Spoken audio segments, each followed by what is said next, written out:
Hello friends, आप सभी का स्वागत है आपके अपने यूट्यूब चैनल ज्ञान स्टडी 93 पर। दोस्तों, आज हम मध्यकालीन इतिहास पढ़ने वाले हैं। दोस्तों, अगर आप हमारे चैनल पर नए हैं तो प्लीज़ पहले चैनल को सब्सक्राइब कर लें। तो आज का पहला प्रश्न है, भारत में सर्वप्रथम सांकेतिक मुद्रा का प्रचलन किया था। इसका सही ऑप्शन है ऑप्शन डी, मोहम्मद बिन तुगलक ने। भारत में सर्वप्रथम सांकेतिक मुद्रा का प्रचलन मोहम्मद बिन तुगलक के द्वारा किया गया। मूर देश का यात्री इब्न बतूता किसके शासनकाल में भारत आया? इसका सही ऑप्शन है ऑप्शन ए, मोहम्मद बिन तुगलक। इब्न बतूता मोहम्मद बिन तुगलक के शासनकाल में भारत आया था। इब्न बतूता को किसने दिल्ली का काजी नियुक्त किया था? इसका सही ऑप्शन है ऑप्शन डी, मोहम्मद बिन तुगलक ने। किसने सल्तनत काल में डाक व्यवस्था का विस्तृत विवरण दिया है? इसका सही ऑप्शन है ऑप्शन बी, इब्न बतूता ने। घड़ी कर लगाने वाला दिल्ली का प्रथम सुल्तान कौन था? इसका सही ऑप्शन है ऑप्शन बी, अलाउद्दीन खिलजी। गृह कर लगाने वाला दिल्ली का प्रथम सुल्तान अलाउद्दीन खिलजी था।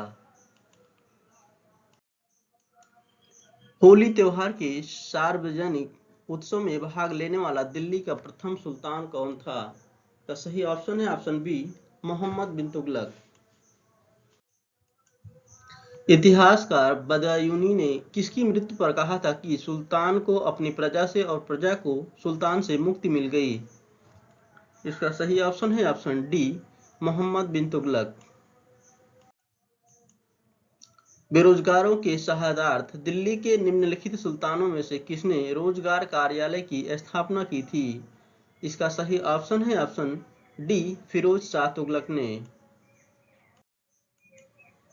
दिल्ली का सुल्तान जो दान दक्षिणा के बारे में काफी ध्यान रखता था और इसके लिए एक विभाग दीवान एक हैरात स्थापित किया, वह था। इसका सही ऑप्शन है ऑप्शन बी, फिरोज शाह तुगलक।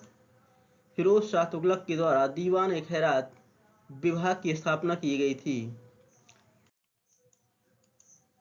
निम्नलिखित में से किस सुल्तान के दरबार में सबसे अधिक गुलाम थे?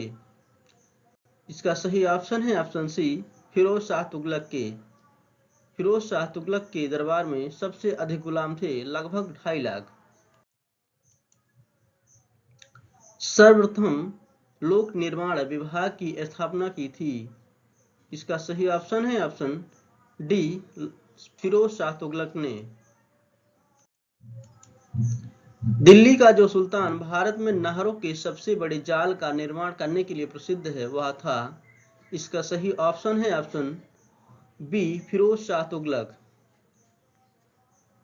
भारत में नहरों के सबसे बड़े जाल का निर्माण करने का श्रेय फिरोज शाह तुगलक है, जबकि सर्वप्रथम नहर बनवाने का श्रेय गयासुद्दीन तुगलक को जाता है। हक ए सर्व अथवा सिंचाई कर लगाने वाला दिल्ली का प्रथम सुल्तान कौन था? इसका सही ऑप्शन है ऑप्शन डी, फिरोज शाह तुगलक। दिल्ली के किस सुल्तान ने ब्राह्मणों पर भी जजिया कर लगाया? इसका सही ऑप्शन है ऑप्शन बी, फिरोज शाह तुगलक ने।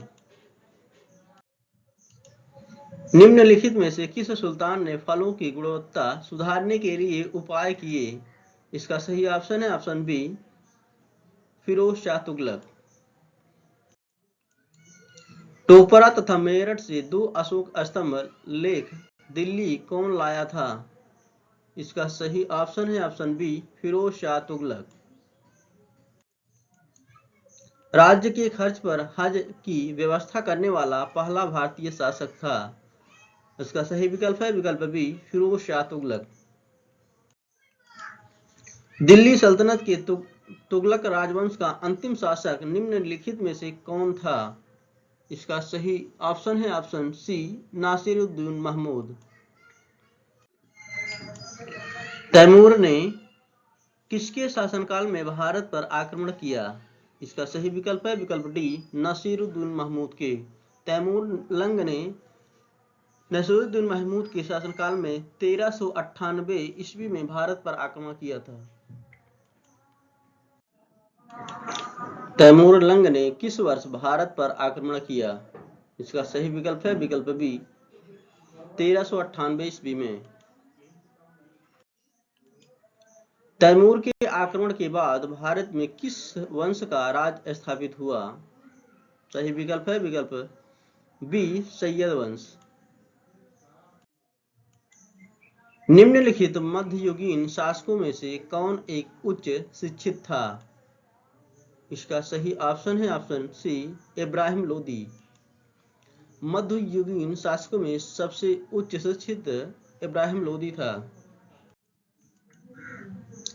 महाराणा सांगा ने इब्राहिम लोदी को किस युद्ध में परास्त किया था? इसका सही ऑप्शन है ऑप्शन ए खतौली का युद्ध।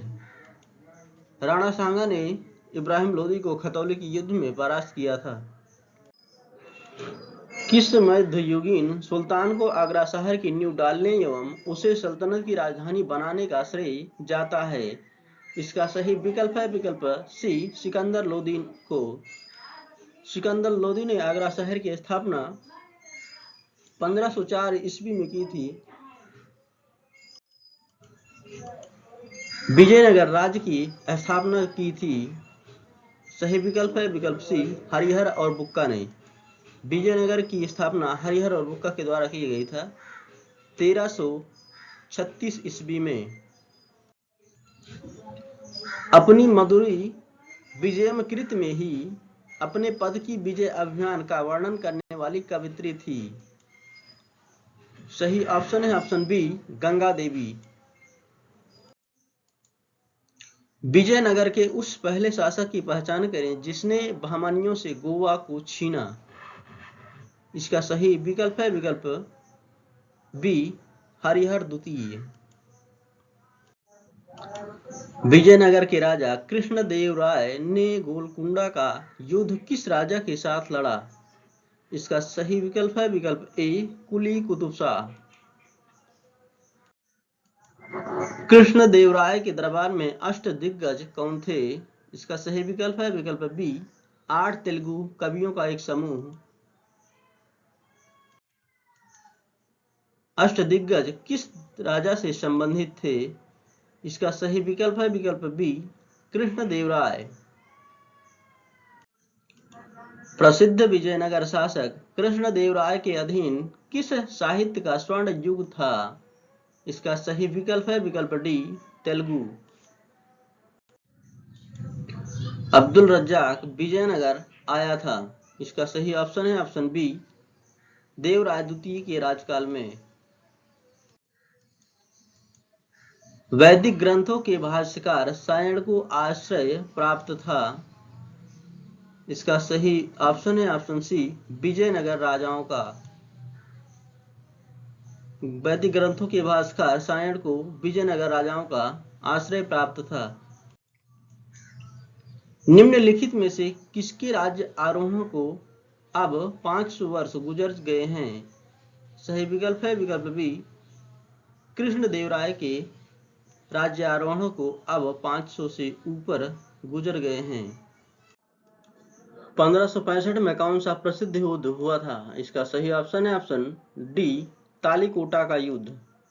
तालीकोटा का युद्ध को राक्षसी तांगड़ी का युद्ध के नाम से भी जाना जाता है। तालीकोटा के युद्ध के समय विजयनगर का शासक सदाशिव राय था किंतु वास्तविक शक्ति उसके किस मंत्री के हाथों में थी? इसका सही ऑप्शन है ऑप्शन ए राम राय। वास्तविक शक्ति उसके मंत्री राम राय के हाथों में केंद्रित थी। तालीकोटा का युद्ध हुआ था। इसका सही विकल्प है विकल्प बी 1565 ईस्वी में। जब राजा वाडियार ने मैसूर राज्य की स्थापना की तब विजयनगर साम्राज्य का शासक कौन था? इसका सही विकल्प है विकल्प डी वेंकट द्वितीय। विजयनगर साम्राज्य की वित्तीय व्यवस्था की मुख्य विशेषता क्या थी? इसका सही ऑप्शन है ऑप्शन बी भू राजस्व। विजयनगर साम्राज्य की वित्तीय व्यवस्था का मुख्य आधार भू राजस्व था। होयसलों की प्राचीन राजधानी द्वारसमुद्र का वर्तमान नाम क्या है? सही विकल्प है विकल्प सी हेल्विड।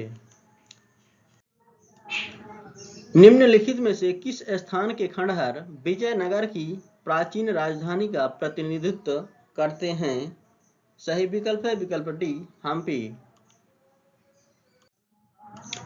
विजयनगर के किस शासक ने चीन के सम्राट के पास अपना राजदूत भेजा? इसका सही ऑप्शन है ऑप्शन बी बुक्का प्रथम ने। प्रसिद्ध विजय विठ्ठल मंदिर जिसके 56 तक्षित स्तंभ संगीतमय स्वर निकालते हैं अब स्थित है? सही ऑप्शन है ऑप्शन सी हम्पी में। बस आज के लिए इतना दोस्तों। Thank you so much.